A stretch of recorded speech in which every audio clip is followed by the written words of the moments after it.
교육 후진국에서 세계 문화를 흔든 창의적 교육의 메카가 된 대한민국.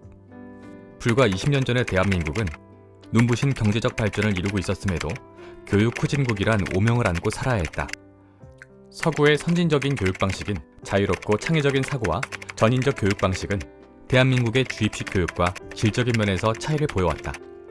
발전도상에 있는 국가들은 선진제국의 앞선 문물을 받아들여 자국의 학술, 기술, 문화 수준을 드높이기 위하여 젊은 영재들을 해외로 내보내서 선진 문물을 흡수해왔다. 현재 외국인 유학생이 가장 많은 나라는 미국으로 44만 9,700여 명이 재학하고 있으며 프랑스 13만 9,500여 명, 영국 9만 500여 명 등으로 그 뒤를 잇고 있다. 한때 대학 혹은 대학을 졸업 후 떠났던 유학길은 시대가 변하면서 조기 유학으로 바뀌어갔다.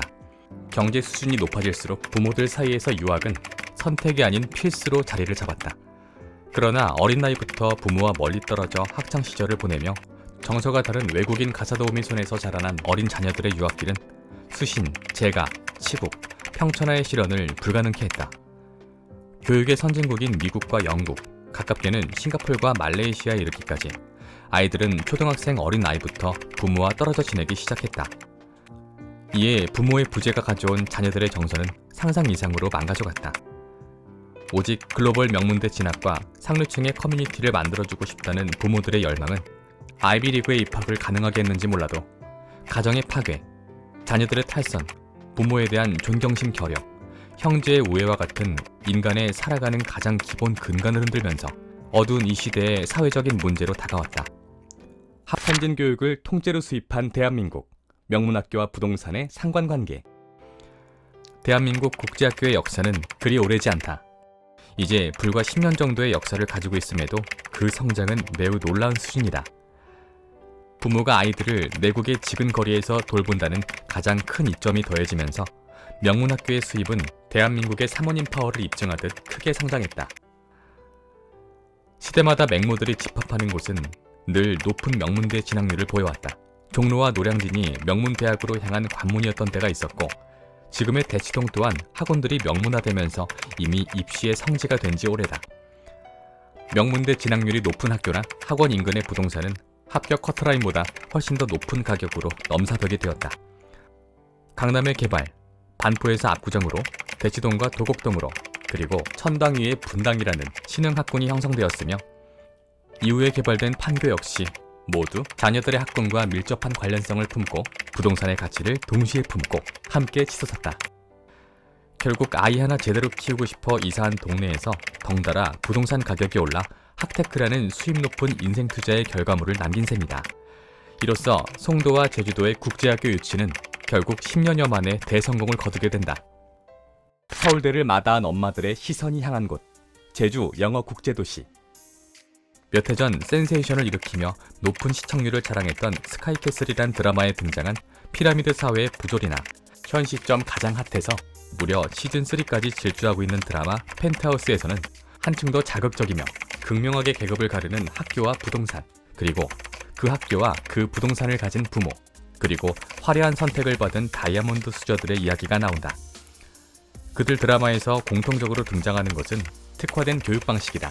철저한 개인지도와 특권의식들이 억지스러울 만큼 적나라하게 묘사되고 있지만 드라마에 가미된 허구성을 제외하면 생동하는 정보력으로 발빠르게 움직이는 21세기형 맹모들은 여전히 현존하고 있다.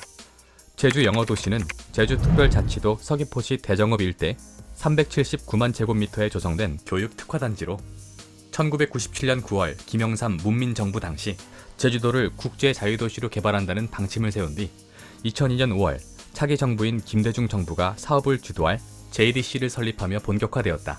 정보에 밝은 부모들은 일찌감치 촉각을 곤두세웠다. 2011년 9월 영국 명문 사립학교 노스런던 컬리지 A스쿨과 국내 첫 미국 기숙 사립학교 한국국제학교가 나란히 문을 열었다. 이듬해 2012년에는 캐나다 명문 여자 사립학교인 브랭섬 홀이 유일한 해외 자매학교인 브랭섬 홀 아시아를 제주도에 착륙시킨다.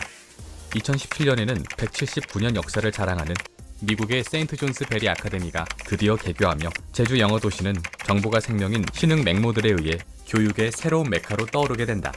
열혈 맹모들은 외국에서 자주 모일 수 없었던 한을 내 나라 조국에서 풀게 된다.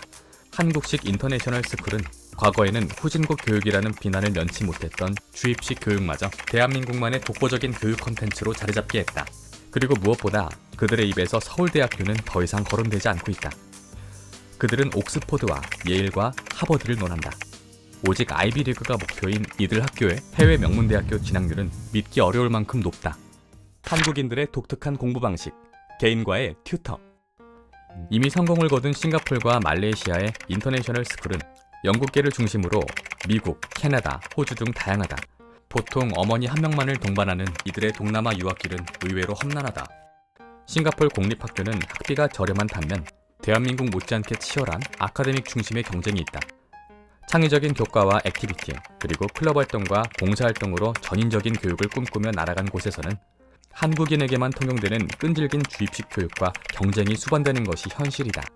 정작 창의적인 사고를 키우기 위해 비행기를 타고 타국에 가지만 그곳은 또 다른 한국으로 한국인과의 글로벌한 싸움판이 되는 것이다. 학비를 연간 평균 2,500만 원에서 3,000만 원을 쓰고 홈스테이 비용을 월 120에서 160만 원, 용돈과 차비, 학교 중식대까지 아이들이 기본적으로 사용하는 비용이 약 50만 원가량에 추가로 한국인 학생들 모두에게는 개인 과외 선생을 붙인다.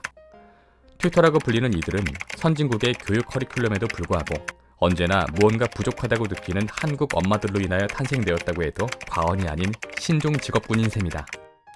한국식 자녀 케어 방식을 바다 건너 먼 나라가 아닌 가까운 대한민국 땅에서 가능케 한 짧은 역사 10년에 제주 영어 국제도시의 명성은 날로 뜨거워지고 있다. 특히 NLCS 제주는 2014년부터 지난해까지 세계 100위권 대학 합격생을 263명 배출했다. KIS 제주도 올해 졸업생 다수가 아이비리그인 컬럼비아대와 코넬대, 존스 홉킨스대 등 미국 최상위권 대학의 합격생들을 배출했다. BHA도 2021년 졸업생의 93%가 세계 100대 대학 합격 통지를 받는 등 전원 합격해 화제를 모았다. 올해 두 번째 졸업생을 배출하는 SJA 제주 학생들도 졸업 예정자 37명 중 32명이 코넬, 다트머스 등 미국 아이비리그와 세계 명문 대학들의 합격 통지를 받았다. 입학 허가를 중복으로 받은 경우도 135건에 이른다. 지난 5월 17일 제주 국제자유도시 개발센터가 제주도 서귀포시 대정읍 영어교육도시 내 신규 국제학교 유치를 위한 양해각서 2건을 체결했다고 발표했다. 이미 유명해진 모든 학군 인근이 그랬던 것처럼 흐름을 빠르게 예견한 주변의 부동산 또한 이미 명문화가 될 준비를 마쳐가고 있다고 해야 하는 것일까? 소리 없는 투자자들의 발걸음이 아름다운 섬 제주로 소리 없이 향하고 있다.